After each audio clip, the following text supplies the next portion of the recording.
किया, अब शरीर का उपयोग हम संसार में तो कर रहे हैं। भगवान दिया, भगवान ने डिमांड भगवान की ये है कि हम उनकी सेवा करें, और वो होती नहीं है। वो शरीर का उपयोग संसार में तो हमने खूब किया, जिसने दिया उसके लिए कुछ नहीं किया। तो क्या करने के लिए वो कहते हैं स्वामी, हरे कृष्ण कृष्ण कृष्ण हरे हरे, हरे राम राम राम हरे हरे। कोई डिमांड नहीं है कि बहुत बड़ा कुछ दिन रात एक करो, तपस्या करो, सिर के बल खड़े हो, गंगा जी में जाके खड़े रह के कोई तपस्या करो। केवल हरि का कीर्तन। और वो कलयुग ऐसा प्रभावशाली है कि ये अपने आप में भी इतना बड़ा पहाड़ बन जाता है इंसान के लिए, वो कर ही नहीं पाता प्रभु का नाम कीर्तन। उसको लगता है कि ये अलग अलग लॉजिक देता है माइंड, कभी कुछ तरह से उसको हताश करता है, कभी किसी तरह से हताश करता है। और मन की बात हम बड़े आराम से सुन लेते हैं, संसार की बात बहुत जल्दी समझ आती है। तो चैतन्य महाप्रभु जी प्रकट होकर अपने जन्म से पहले से ही हरे कृष्ण कृष्ण कृष्ण हरे हरे, हरे राम राम राम हरे हरे, इस तरह का नाम कीर्तन के माध्यम से जीवों को मुक्ति नहीं कर रहे, कृष्ण के प्रेम का प्रदान कर रहे हैं, कृष्ण प्रेम दे रहे हैं, जो सबसे मुश्किल वस्तु है, जो प्राप्त नहीं होती है, जो किसी भी भागवत अवतार ने नहीं बांटा, स्वयं श्री कृष्ण ने भी नहीं दिया, वो प्रेम दान कर रहे हैं श्री चैतन्य महाप्रभु जी। और वो प्रेम का दान ऐसा नहीं है कि किसी व्यक्ति को चुनकर दिया और दूसरे को नहीं दिया। अब यहां जितने लोग बैठे हैं, चाहें तो कृष्ण का प्रेम का दान ले सकते हैं। अब ये तो उनके अपने ऊपर निर्भर करता है, ले या ना ले। अब दान मिल रहा है, हम ना लेवें। अगर हमें प्रसाद मिल रहा है तो हम नहीं लेने आवे, हाथ ही नहीं आगे बढ़ावे, तो प्रसाद कैसे मिलेगा? चैतन्य महाप्रभु जी ने इसके लिए कोई योग्यता फिक्स नहीं करी। कोई भी व्यक्ति कभी भी कहीं पर भी प्रभु का नाम कीर्तन करे, अपनी जीवा से बोले, कान से सुने, और वो कहीं पर भी कर सकता है, कोई भी कर सकता है, किसी भी समय कर सकता है। ऐसा भी नहीं है कि कोई जरूरी सुबह ब्रह्म मुहूर्त में उठकर ही हमें बैठकर नहा धोकर पद्म आसन लगा के जप करना है। कैसे भी करो, नाम कीर्तन करो। नाम कीर्तन करके हम कृष्ण का प्रेम प्राप्त कर सकते हैं। अब कृष्ण प्रेम की बात सुने कि हम सोचते हैं कि कृष्ण प्रेम मिलेगा तो क्या होने वाला है। कृष्ण प्रेम एक ऐसा प्रेम है जिसकी हमें तलब है, तलाश है। उस तलाश के लिए हम संसार में घूम रहे हैं। यहां तो मिलता नहीं, और मिलती है हताशा, और मृत्यु होती है, फिर जन्म मिलता है, फिर लगे रहते हैं इसी तरह। तो कृष्ण प्रेम यानी जब ये समझ आएगा कि मैं तो कृष्ण का ही हूं, कृष्ण का नित्य दास हूं, और मेरा कर्तव्य कृष्ण की नित्य सेवा करना है, और उसमें हम लग जाएंगे। एक होता है समझ आना, थ्योरेटिकल फिलॉसफी को हमने सुन लिया, मान लिया, समझ गए, लेकिन प्रैक्टिकल नहीं हुआ। वो प्रैक्टिकल कैसे होगा? जब हम समझ के उसको अपने जीवन में इंप्लीमेंट करेंगे। और इंप्लीमेंटेशन जो है मात्र इसके कीर्तन से ही हो जाएगी। शुरुआत जो है, हम माला लेकर अगर प्रतिदिन भगवान के पवित्र नाम का जप करते हैं तो वो एक डिसिप्लिन है माइंड को साधने का, माइंड को कृष्ण में लगाने का अभ्यास। अब देखो, अभ्यास से कृष्ण कहते हैं हम इस मन को साध सकते हैं। और जैसे हमने अभ्यास से संसार में अपने मन को लगाया हुआ है, हमारा मन कहां लगता है? संसार में लगाने के लिए हम कभी माला जप नहीं करते। संसार का माला भी पकड़ी हो तो संसार ही चलता है, क्योंकि उसका अभ्यास ही इतना प्रबल है। हम उसका अभ्यास इतना किए हुए हैं, हर समय सोचते हैं, हर समय कैलकुलेशन चलती है, हर समय आइडिया नए नए आते हैं, उसको हम फिर एक्सप्लोर करते हैं। तो उसका अभ्यास इतना हो रखा है हर समय, अनंत काल से, अनादि काल से वो चल रहा है, जन्म मरण, इसलिए उसका अभ्यास हो गया।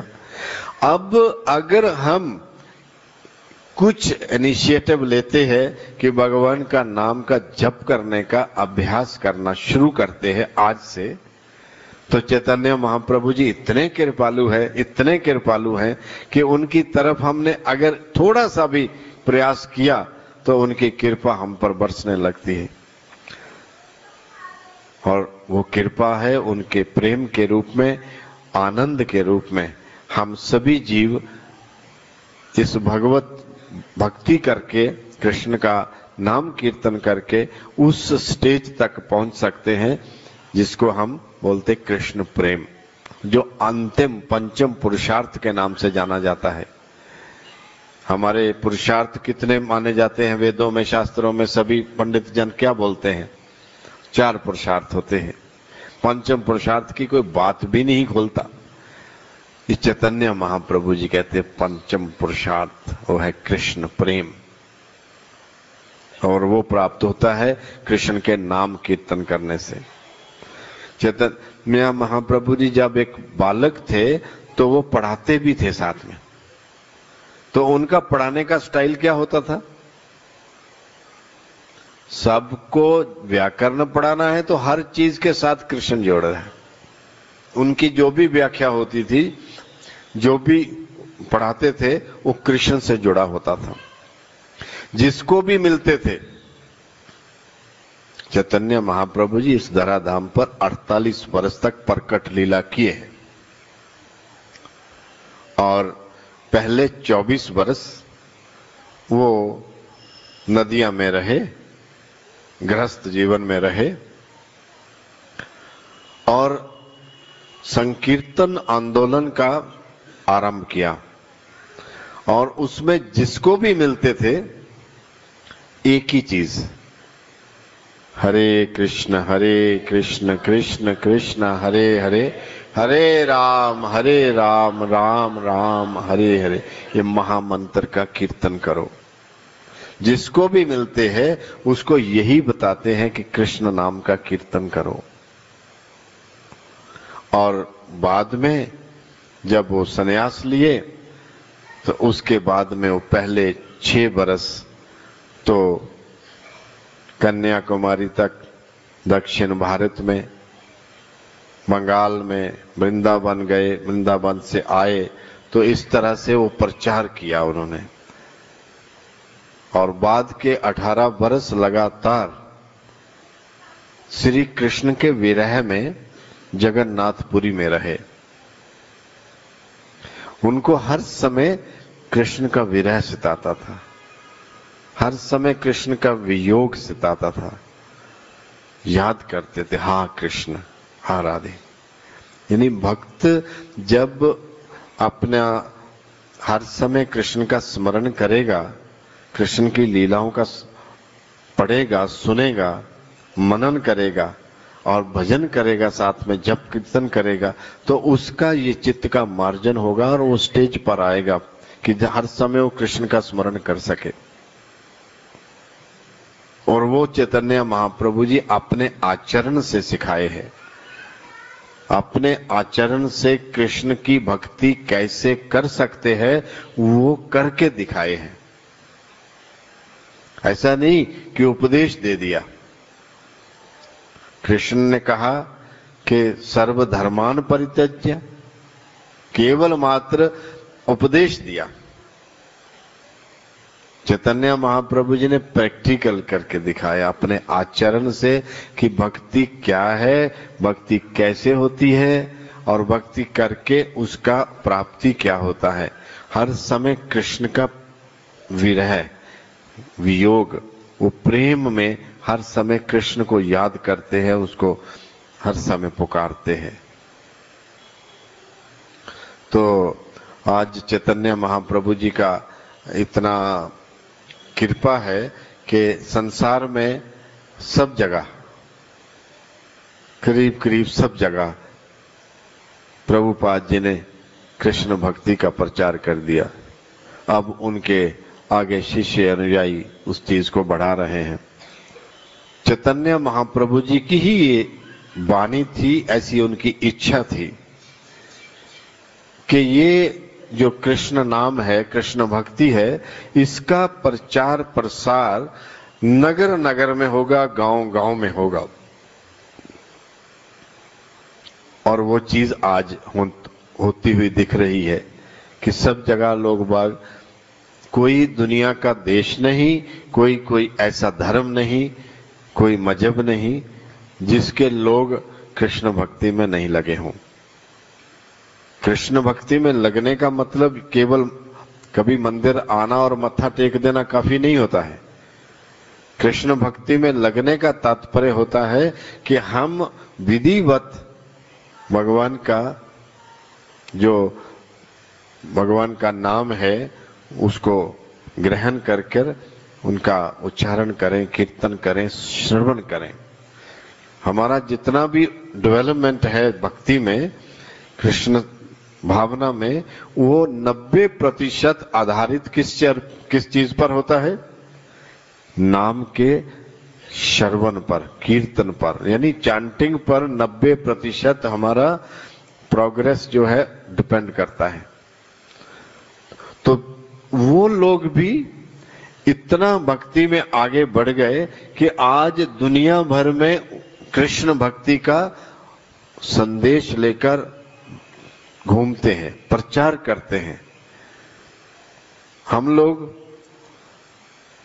गारंटेड लिए हुए हैं कि कृष्ण राम ये सब हमारे ही हैं, हम तो सब जानते ही हैं। इन लोगों को बेचारों को पता नहीं है, इसलिए प्रयास करते हैं क्या पाएंगे ये, कृष्ण तो हमारे ही पास हैं, यहीं पर जन्मे थे, वगैरह वगैरह सोचते हैं। लेकिन वास्तविकता ये है कि हम कृष्ण की भक्ति के बारे में वास्तविक कुछ भी नहीं जानते। कृष्ण कहते हैं सर्व धर्मान परित्यज्य मामेकम शरणम व्रज अहम त्वं सर्व पापेभ्यो मोक्षयिष्यामि मा शुच, कि मेरी शरण में आओ, मैं तुम्हारा पिता हूं, बीज देने वाला पिता सब जीवों का। और हम कृष्ण को कुछ समझते नहीं, और समझते भी हैं तो एक साधारण देवता समझते हैं, उनकी परम सत्ता के बारे में नहीं जानते, और जानते भी हो तो स्वीकार नहीं करते। तो ये हमारे को प्रयत्न करना चाहिए कि हम, जैसा चैतन्य महाप्रभु जी का आज उत्सव है, उनका प्राकट्य दिवस है, हम उनसे प्रार्थना करें कि हमारे भी हृदय में, हमारे भी मन में आपकी भक्ति जागृत हो, हम भी भक्ति में लगकर आगे बढ़ें इस रास्ते में। क्योंकि अगर नहीं बढ़े तो क्या नुकसान होने वाला है? कोई नुकसान होगा? व्यापार में कभी पता लगे ना कि फलानी जगह घाटा पड़ने वाला है,